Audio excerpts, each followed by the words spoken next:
Hello guys, আসসালামু আলাইকুম। Welcome back to my another video. আজকের এই ভিডিওতে কথা বলবো কাতারে কোম্পানি পরিবর্তন সম্পর্কে। তো আমি এর আগে অনেকগুলো ভিডিও করছিলাম, অনেকগুলো পোস্ট করছিলাম ফেসবুকে। তো এখন পর্যন্ত অনেকেই নতুন আসছেন, অনেকেই জিজ্ঞেস করতেছেন কোম্পানি কিভাবে পরিবর্তন করা যায়। নতুন পুরাতন দুটো বিষয় তুলে ধরবে এই ভিডিওতে। সো গাইস, আপনি যদি আমার চ্যানেলে নতুন হয়ে থাকেন অবশ্যই চ্যানেলটি সাবস্ক্রাইব করে দিবেন। সো গাইস, অনেকেই জিজ্ঞেস করতেছেন, কারো 7 মাস, 8 মাস অথবা 11 মাস হয়েছে, নতুন করে যারা আসছেন, একবারে এই নতুন মাত্র 7-8 মাস ধরে আছেন কাতারে, তারা চাইলে কোম্পানি পরিবর্তন করা সম্ভব কিনা। আমি এখন এই ভিডিওতে যে তথ্যগুলা উপস্থাপন করতেছি এগুলা সম্পূর্ণ আনঅফিসিয়াল। বাংলাদেশের ভিসা যেমন আপনার দুবাই ঘোষণা দিয়ে বন্ধ করে দিছে, কাতার কিন্তু এখনো এরকম কোনো ঘোষণা করে নাই যে বাংলাদেশের ভিসা বন্ধ। এই তথ্যগুলো মূলত বর্তমানে লেবার অফিসে গেলে যে আপডেটগুলো জানানো হয় সেগুলোই আমি তুলে ধরতেছি।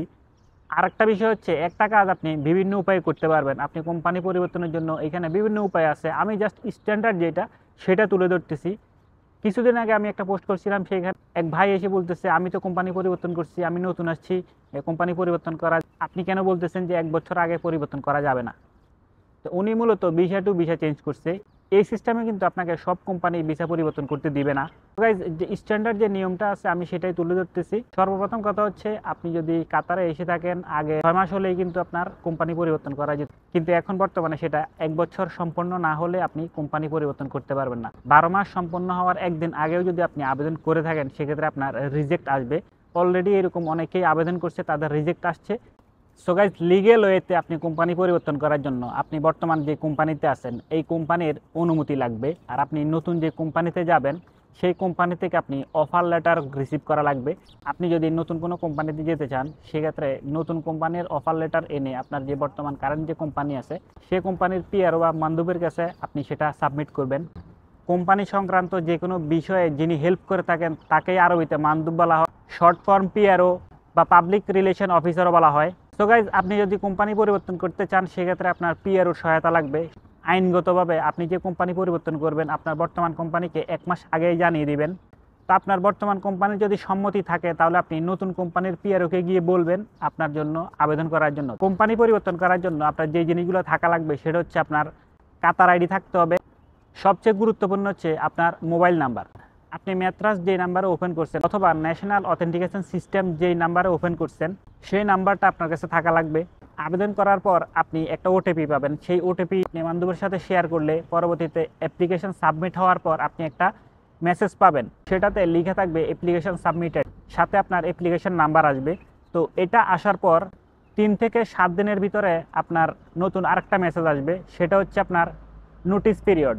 এই নোটিস পিরিয়ড আপনার 1 দিন থেকে সর্বোচ্চ 2 মাস পর্যন্ত দিয়ে থাকে। নোটিস পিরিয়ড মেসেজ পাওয়ার পর আপনার যে বর্তমান কোম্পানি আছে সেই কোম্পানির পিআরওকে বলবেন আপনার কোম্পানি পরিবর্তনের জন্য যে রিকোয়েস্ট করছে নতুন কোম্পানি থেকে সেটা অ্যাকসেপ্ট করে দেওয়ার জন্য, প্লাস যে নোটিস পিরিয়ড আছে সেটা জিরো করে দেওয়ার জন্য। নোটিস পিরিয়ড জিরো করে দিলে আপনি, আজকে যদি জিরো করে দেয় তাহলে কালকেই আপনি আপনার কোম্পানি পরিবর্তন করতে পারবেন। আর যদি নোটিস পিরিয়ড জিরো না করে সেক্ষেত্রে আপনাকে ওই 2 মাস পর্যন্ত অপেক্ষা করা লাগবে, অথবা আপনার মেসেজে যতদিন আসছে যদি এটা 15 দিন দিয়ে থাকে বা 1 মাস দিয়ে থাকে সেই 1 মাস পর্যন্ত আপনাকে অপেক্ষা করা লাগবে। অনেকেই জিজ্ঞেস করে থাকেন কাতার আইডির মেয়াদ না থাকলে কি কোম্পানি পরিবর্তন করা যাবে কিনা। এমনিতে আইডির মেয়াদ শেষ, এক্সপায়ার, আপনার কাতার আইডির মেয়াদ শেষ হয়ে গেছে, সেক্ষেত্রে আপনি কোম্পানি পরিবর্তন করতে পারবেন, এতে কোনো ধরনের সমস্যা নাই। তবে এই ক্ষেত্রে একটা সমস্যা হয় কি, আপনার ওই যে নোটিস পিরিয়ডের জন্য আপনার বর্তমান যে কোম্পানি আছে তারা যদি অ্যাপ্রুভও করে দেয়, অনেক সময় দেখা গেছে যে মিনিস্ট্রি থেকে অ্যাপ্রুভাল আসে না। যেমন আমার ক্ষেত্রে এরকমটা হয়েছিল। পরবর্তীতে আমি আলখোর লেবার অফিসে গিয়ে যোগাযোগ করার পর পরবর্তীতে তারা আমাকে জানায় নোটিস পিরিয়ড শেষ হওয়া পর্যন্ত অপেক্ষা করার জন্য। সো গাইজ, আপনার বর্তমান কোম্পানি যদি নোটিস পিরিয়ড জিরো করে দেয় মিনিস্ট্রি থেকে, তখন আপনার একটা অ্যাপ্রুভ মেসেজ আসবে যে আপনার অ্যাপ্লিকেশন অ্যাপ্রুভ হয়েছে। যদি অ্যাপ্রুভ মেসেজ কোনো কারণে না আসে সেক্ষেত্রে আপনি অ্যাপ সাপোর্ট টিমের সাথে যোগাযোগ করতে পারেন। অ্যাপ সাপোর্ট টিমের সাথে যোগাযোগ করে আপনি তাদেরকে একটা ইমেল পাঠাবেন আপনার বর্তমান যে স্ট্যাটাস আছে ম্যাট্রাস অ্যাপে গিয়ে আপনার অ্যাপ্লিকেশনের বর্তমান স্ট্যাটাস এবং কি আপনি যে অ্যাপ্লিকেশন করছিলেন সেটির একটা স্ক্রিনশট নেবেন। পরবর্তীতে নোটিস পিরিয়ড যে আসছে এটির একটি স্ক্রিনশট নেবেন। এই সবগুলা ছবি অ্যাটাচ করে আপনি একটা ইমেল পাঠাবেন হচ্ছে অ্যাপ সাপোর্ট টিমের কাছে। তবে অবশ্যই নিশ্চিত হয়ে নেবেন যে আপনার যেই বর্তমান কোম্পানি আছে তারা আপনাকে যে রিকোয়েস্ট করছে নতুন কোম্পানি থেকে তারা সেই রিকোয়েস্ট অ্যাকসেপ্ট করছে এবং কি আপনার নোটিস পিরিয়ড জিরো করে দিছে, এটা নিশ্চিত হওয়ার পরে আপনি এই ইমেলটা পাঠাবেন তাদের কাছে। যদি আপনার সব কিছু ঠিক থাকে, ইমেল পাঠানোর পর 30 মিনিটের ভিতর আপনার পূর্ববর্তী যে অ্যাপ্লিকেশন আছে সেটা বাতিল করে নতুন একটা অ্যাপ্লিকেশন দিবে এবং 3 দিনের ভিতর আপনার সব প্রসেসিং কমপ্লিট হওয়ার জন্য সিস্টেম করে দিবে। যেমন আপনার application notice period, application approve হওয়া, এগুলো সবগুলো এই 3 দিনের ভিতরে তারা আপনাকে করে দিবে। অ্যাপ সাপোর্ট টিমের কাছে আপনারা কীভাবে ইমেল পাঠাবেন সেটি আমি যারা ফেসবুক থেকে দেখতেছেন কমেন্ট বক্সে দিয়ে দিব, আর যারা ইউটিউব থেকে দেখতেছেন ভিডিওর ডেসক্রিপশন বক্সে দিয়ে দিব, সেখান থেকে আপনারা সংগ্রহ করে নেবেন। সো গাইস, টোটাল 3টা মেসেজ আসে। 3 নম্বর মেসেজটা আসার পর আপনার যখন অ্যাপ্লিকেশন অ্যাপ্রুভ হয়ে যাবে তখন নতুন কোম্পানি আপনার একটা কন্ট্রাক্ট পেপার বানাবে। সেই কন্ট্রাক্ট পেপার আপনাকে সাইন করা লাগবে।